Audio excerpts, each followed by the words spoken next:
After two OTAs were docked due to rule violations, the Patriots held their first OTA practice open to the media today. Patriots beat reporters Zach Cox and Dakota Randall broke down their takeaways from OTA Day 1.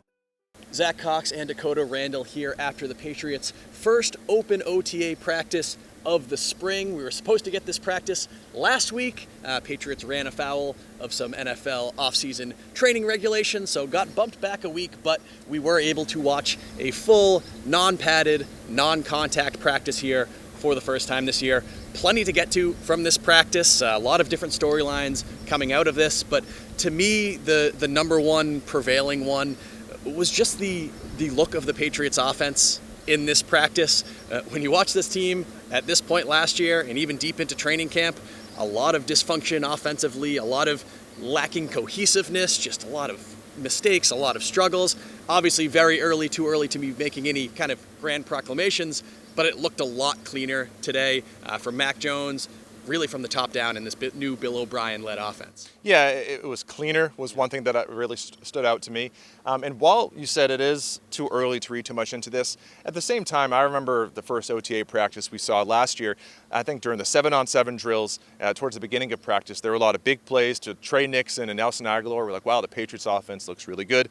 Then they got to the 11-on-11 period, and it was really bad, which was a sign of things to come for later in the summer during training camp. And by comparison today, those issues really weren't there in the 11-on-11 drills. So again, it's too early to read too much into it, but the fact that it looked much cleaner and much more up to speed and effective during those sessions, to me, I think was a great sign for them so far. Yeah, also the quarterback situation, an obvious topic of conversation throughout the offseason, at least in this first practice here. Looks like Mac Jones, the clear-cut QB1, no rotation with the first team, really. It was really Mac Jones and then Bailey Zappi and then Trace McSorley in this practice. Part of why it's difficult to get a full read on this is because there were some players that weren't here at this practice. Again, OTAs, all voluntary for players, so players can skip if they want to. Some notable names not on the field today: Juju Smith-Schuster, Trent Brown, Micah Wenu, who's dealing with an injury, Christian Gonzalez over on defense, the Patriots' #1 draft pick. Ramondre Stevenson was limited. We saw a little bit of him, but he didn't do too much in team drills. But some names that you're going to be seeing a lot on the field this season, we've yet to see them out here on the practice field. Yeah, and the big ones for me were Juju Smith-Schuster, of course. We all want to see how he looks. Trent Brown, a big one, just because, I think I want to see what that offensive line rotation looks like. It feels like the most likely outcome is Trent Brown on the left side, maybe Riley Reif on the right side. But who knows? Maybe there's a position switch in store like there was last year. What's the domino effect from that? We still don't know because he wasn't out there. But Christian Gonzalez, that's a disappointment today. The fact that we didn't see him on the lower fields, you wonder what kind of injury situation, if there is one going on. But also just, we weren't really able to see what that cornerback rotation might look like. Is he going to be on the outside with Jack Jones on the other side, Jonathan Jones back in the slot?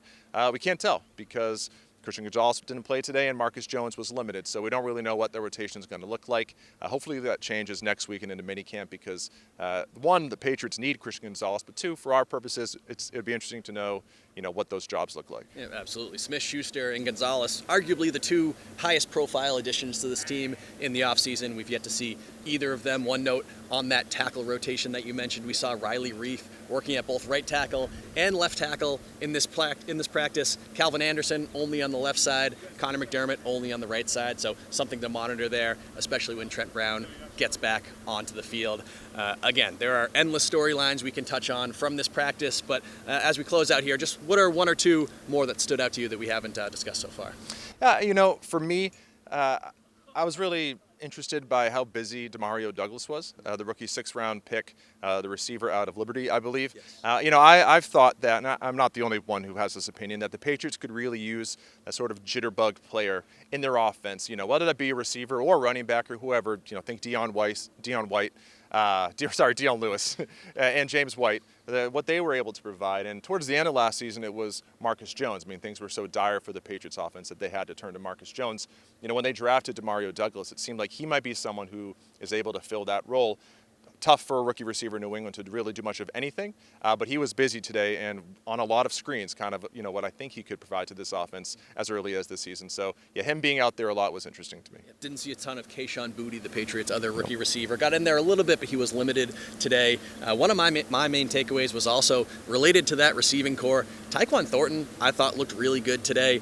Again, non-padded, non-contact, especially for a player like that, a skinny speed guy, easier for him to flash in these kind of situations. But I thought he showed a really strong connection with Mac Jones, showed a lot of confidence out there, was really involved with that first team offense. And that's a player that the Patriots certainly are going to be looking to take a much larger step forward in year 2 after he played a lot, but didn't really offer all that much production last year.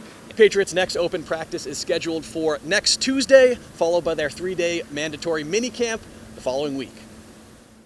PNC Bank, helping to make banking easier.